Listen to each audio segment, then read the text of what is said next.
Baik, terima kasih Yang Mulia. Assalamualaikum warahmatullahi wabarakatuh. Salam damai sejahtera untuk kita semuanya. Om Swastiastu, Namo Buddhaya, salam kebajikan, Rahayu. Yang Mulia para hakim, yang kami hormati para jaksa penuntut umum, para penasihat hukum, seluruh masyarakat Indonesia yang kami cintai dan banggakan, rekan-rekan pers dan hadirin sekalian. Puji syukur kami panjatkan kehadirat Tuhan Yang Maha Kuasa bahwa pada hari ini momentum yang kami tunggu-tunggu akhirnya tiba. Di hadapan majelis hakim yang mulia, kami mengucapkan banyak terima kasih telah diberi kesempatan untuk menyampaikan eksepsi atau nota keberatan ini. Kami percaya sepenuhnya bahwa di lembaga peradilan inilah keadilan yang sejati dapat diwujudkan. Harapan ini kami yakini karena di dalam menjalankan tugasnya, lembaga ini bersifat merdeka, independen, dan mengambil keputusan berdasarkan keadilan terhadap Tuhan Yang Maha Esa.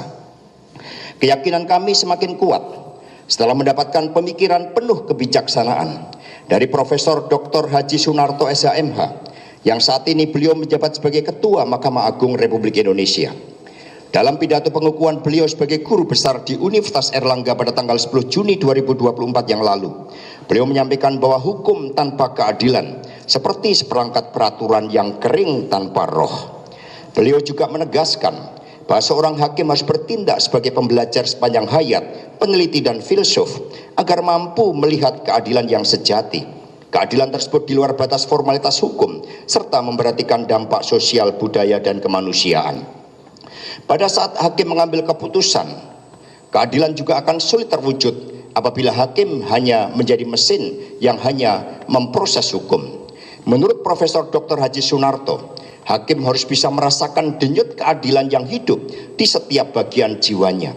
Lebih lanjut, beliau menegaskan bahwa keputusan seorang hakim tidak hanya melihat aspek formil dan material semata, namun juga melakukan dialektika dengan melihat aspek kemanusiaan dan latar belakang atau suasana kebatinan dari setiap peristiwa hukum. Betapa luar biasa pemikiran yang sangat filosofis dari Profesor Dr. Sunarto tersebut. Saya percaya bahwa majelis hakim yang mulia memiliki pandangan dan sikap yang sama dengan Profesor Dr. Sunarto. Tiada keraguan dari kami bahwa di ruang sidang ini akan menjadi tempat keadilan ditegakkan. Majelis hakim yang mulia, eksepsi saya ini sengaja dimulai dengan mengutip pidato Profesor Sunarto. Ketika pertama kali membaca pernyataan tersebut, kami merasakan betapa mulia peran hakim dan lembaga peradilan bagi terwujudnya cita-cita keadilan dan sekaligus cita-cita nasional kita. Tidak berlebihan jika dari lubuk hati kami yang terdalam, kami katakan bahwa pemikiran Profesor Sunarto tersebut menjadi nur atau cahaya yang membangun harapan di tengah kriminalisasi hukum yang saya alami hingga duduk di kursi terdakwa ini. Pertanyaannya, mengapa saya bersama tim penasihat hukum berani mengambil suatu kesimpulan bahwa kasus yang menimpa saya ini lebih banyak aspek politik yang menggunakan hukum sebagai alat pembenar yang mengarah pada terjadinya kriminalisasi hukum? Pertama, bahwa dalam kapasitas saya sebagai Sekretaris Jenderal DPP PDI Perjuangan, saya memiliki tugas untuk menyampaikan sikap politik partai yang berkaitan dengan berbagai peristiwa dan dinamika politik nasional internasional yang harus disikapi oleh partai. Tugas inilah yang saya jalankan ketika menolak kehadiran kesebelasan Israel dalam Piala Dunia U20 tahun 2023. Demikian halnya sikap kritis terhadap intervensi Mahkamah Konstitusi oleh kekuasaan politik demi kepentingan elektoral melalui putusan MK nomor 90 tahun 2023. Di luar itu, keteguhan di dalam menjaga konstitusi, demokrasi melalui pemilu jurdil, dan penolakan terhadap penggunaan sumber daya negara serta alat-alat negara dalam pemilu 2024 yang lalu telah menimbulkan sikap tidak senang dalam diri penguasa saat itu. Dari berbagai informasi yang saya terima, bahwa sejak Agustus 2023, saya telah menerima berbagai intimidasi dan semakin kuat pada masa-masa setelah pemilu kepala daerah tahun 2024. Puncak intimidasi kepada saya terjadi pada hari-hari menjelang proses pemecatan kader-kader partai yang masih memiliki pengaruh kuat di kekuasaan. Namun apa yang menjadi sikap politik partai adalah cermin kedaulatan partai yang memiliki disiplin dan rekam jejak perjuangan yang sangat lama sejak PNI didirikan oleh Bung Karno pada tanggal 4 Juli 1927. Atas sikap kritis di atas, kasus Harun Masiku, selalu menjadi instrumen penekan yang ditujukan kepada saya. Hal ini nampak dari monitoring media seperti terlihat dalam gambar di bawah ini, di mana kasus Harun Masiku selalu cenderung naik seiring dengan dinamika politik dan sikap kritis PDI Perjuangan yang kami sampaikan. Terlampir gambar dianggap dijelaskan. Majelis Hakim yang mulia, berbagai tekanan nampak pada proses penyelidikan, penyidikan hingga proses P21. Pasca wawancara saya bersama Profesor Dr. Koni Rahakundini di Akbar Faisal Unsensor, antusiasme masyarakat yang melihat sangat tinggi hingga ditonton mencapai lebih dari 4 juta orang.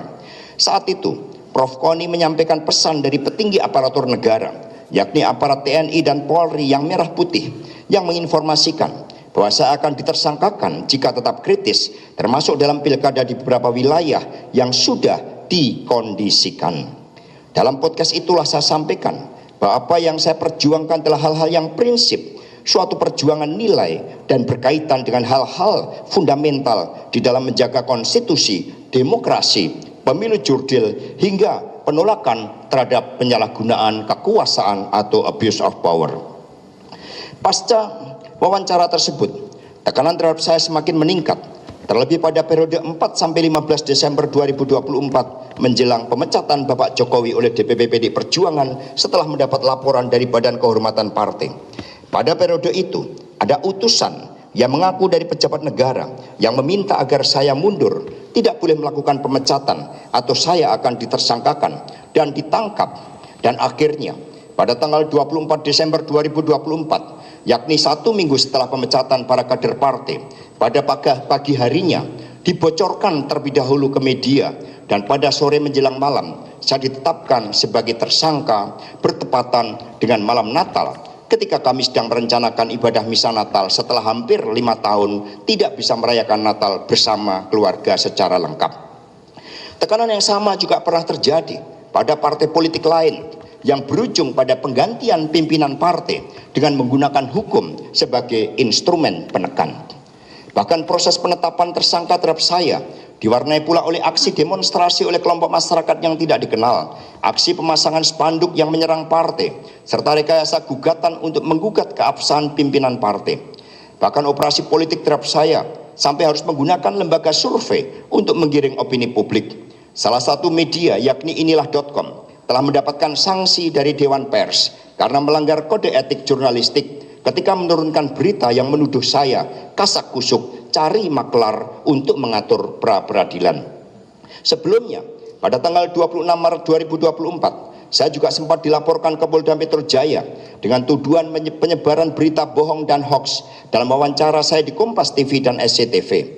Ketika saya selesai memenuhi panggilan Polda Metro Jaya pada tanggal 4 Juni 2024, pada hari yang sama, di sore harinya, media memberitakan bahwa KPK telah mengeluarkan surat panggilan untuk saya. Pelaporan di Polda Metro Jaya tidak berlanjut karena Dewan Pers melalui saudara Yadi Hendriana selaku Ketua Komisi Pengaduan dan Penegakan Etika Dewan Pers menyatakan bahwa wawancara itu adalah produk pers yang tidak bisa dipidanakan.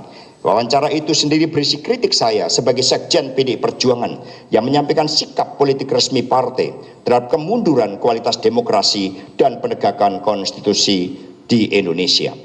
Majelis Hakim yang mulia, kedua, hal yang ingin saya sampaikan berkaitan dengan pokok perkara yang dituduhkan kepada saya ini telah dilakukan proses pengadilan yang telah memiliki kekuatan hukum tetap.